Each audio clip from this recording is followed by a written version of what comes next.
are you? Bond, James This Bond. is JJ here reporting again with another review. This one is going to be about the 15th movie in the James Bond film franchise, The Living Daylights. This film is my 12th favorite James Bond movie.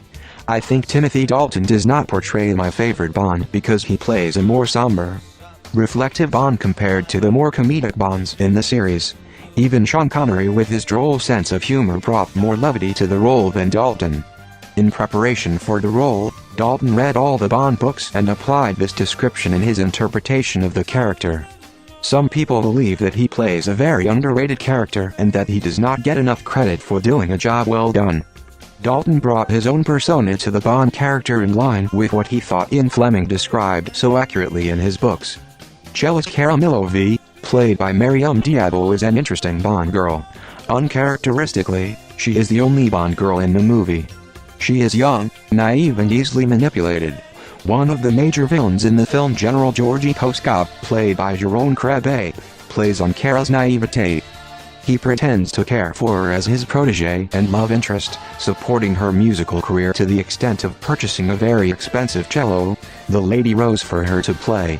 She is one of my least favorite Bond girls.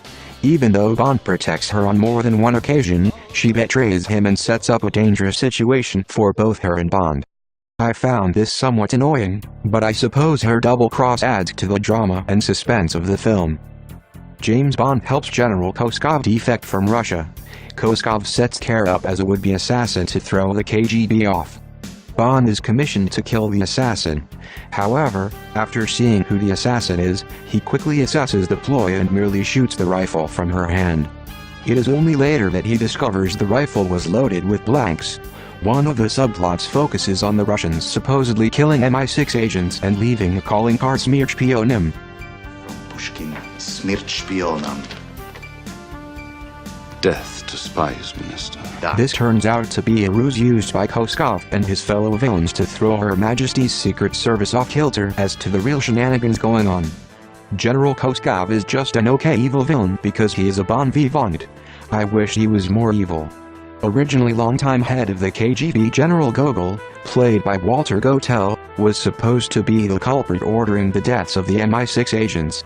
However, General Leonid Pushkin, played by John Rhys Davies, replaced the retired General Gogol as the new head of the KGB.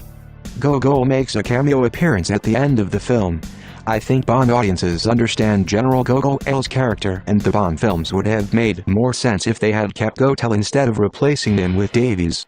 Of course, Gotell was ill, so they had to find a replacement.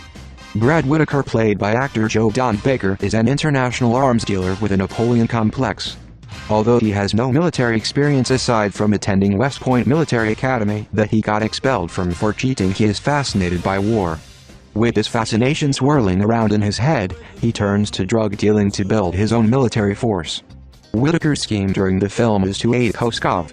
The two make a deal to secure a large shipment of opium. I personally feel like Whitaker's character could have been developed better. He could have been a scarier villain. But since he was not, his character is bland, and in my opinion, the film would have just benefited from him not being in the movie altogether.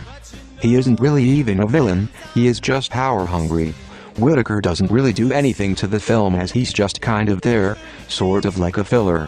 Koskov could have arranged the opium deals with the Afghan tribal leaders himself. Nekros, meaning dead in Greek, was played by Andreas Wisniewski, seen at the side of Koskov and Whitaker assisting as their henchman. Nekros is the perfect cold-blooded character because he complements Koskov and Whitaker for their lighter villain roles.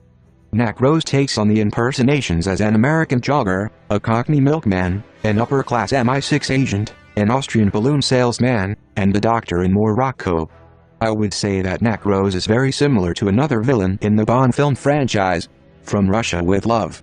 Red Grant, played by Robert Shaw, and Nekros were both very brutal killers, preferring to garrote their victims. Nekros uses his earbuds for strangulation, while Grant uses a garrote wire hidden inside his wristwatch. This is the last movie John Barry scored.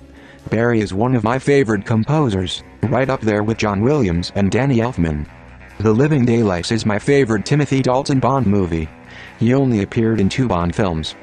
Perhaps if he had the opportunity to continue as Bond, his interpretation of the character would have been better received. Nevertheless, I enjoy watching all the Bond films and have watched them with fresh eyes over and over again. Tell me what you know and leave a comment below.